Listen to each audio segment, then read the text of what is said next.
এই যে জানাজার সালাত ইমাম সামনের দিকে হয়ে গেল, তারপরে আল্লাহু আকবার, সানা নেই, আউযুবিল্লাহ বিসমিল্লাহ বলে সূরাতুল ফাতিহা, সূরাতুল ফাতিহার সাথে অন্য আরেকটা সূরা, ধরেন সূরাতুল ইখলাস, যখন সূরাতুল ইখলাস শেষ হয়ে গেল তখন আরেকবার আল্লাহু আকবার।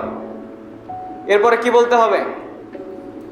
দরুদ ইব্রাহিম বলতে হবে। তো দরুদ ইব্রাহিম যখন আল্লাহুম্মা সাল্লি আলা মুহাম্মাদ ওয়া আলা আলি মুহাম্মাদ শেষ হয়ে গেল তখন আবার কি করতে হবে? আল্লাহু আকবার। এবার বলতে হবে আল্লাহুম্মা গফিরলি হাইয়িনা ওয়া মাইয়িতিনা ওয়া শাহিদিনা ওয়া গায়িবিনা ওয়া সগীরিনা ওয়া কাবীরিনা ওয়া যাকারিনা ওয়া উনসানা, এরকম করতে করতে এই দোয়া শেষ পর্যন্ত। এরপরে মৃত ব্যক্তির জন্য আরেকটা সবচাইতে যেটা গুরুত্বপূর্ণ দোয়া সেটা হলো এই দোয়া, আল্লাহুম্মা গফির লাহু ওয়ারহামহু ওয়া আফিহি ওয়া আফু আনহু ওয়া আকরিম নুজুলাহু ওয়া ওয়াসি' মাদখালাহু।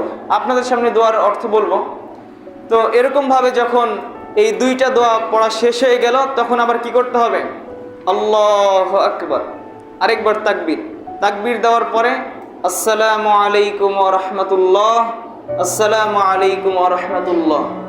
এখন এই যতগুলো কেরাত রয়েছে আমি পড়লাম, এই কেরাতগুলো চুপে পড়া যায় আবার জোরেও পড়া যায়।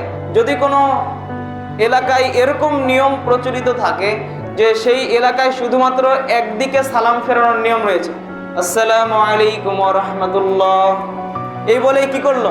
সালাত শেষ করে দিল, তাহলে আপনারা মারামারি লাগবেন নাকি? তো একদিকে সালাম ফেরানোর নিয়মও কি আছে? প্রমাণিত আছে। একদিকে সালাম ফেরানোর হাদিসও প্রমাণিত আছে। তো আমরা যদি কোনো এলাকায় এটা প্রচলিত থাকে তাহলে আমরা কেউ কিছু বলবো না, কারণ ওটাও যেহেতু রয়েছে দুই দিকে সালাম ফেরানোর, এটাও প্রমাণিত, তাহলে আমরা কেন আবার কথা কাটাকাটি কিংবা কোনো কিছু করতে যাব? তো এটা হলো জানাজার সালাতের নিয়ম।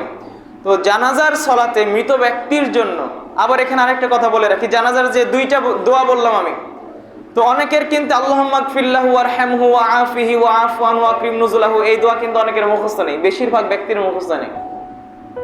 প্রথম দোয়াটাই মুখস্থ নেই। নিজের সন্তান হিসেবে নিজের পিতার জানাজার সালাত আদায় করাতে পারে না, ইমাম সাহেবকে সামনে যেতে বলে। তা আপনি যে আপনার পিতার রেখে যাওয়া সম্পদগুলো যে ভোগ করবেন, তা আপনার কি সামান্যটুকু দায়িত্ববোধ নেই? আপনি কি এত অযোগ্য সন্তান হিসেবে গড়ে উঠেছেন যে আপনার জানাজা, আপনার পিতার জানাজার সালাত আদায় করাতেও পারবেন না? আপনি কি এতটাই অযোগ্য?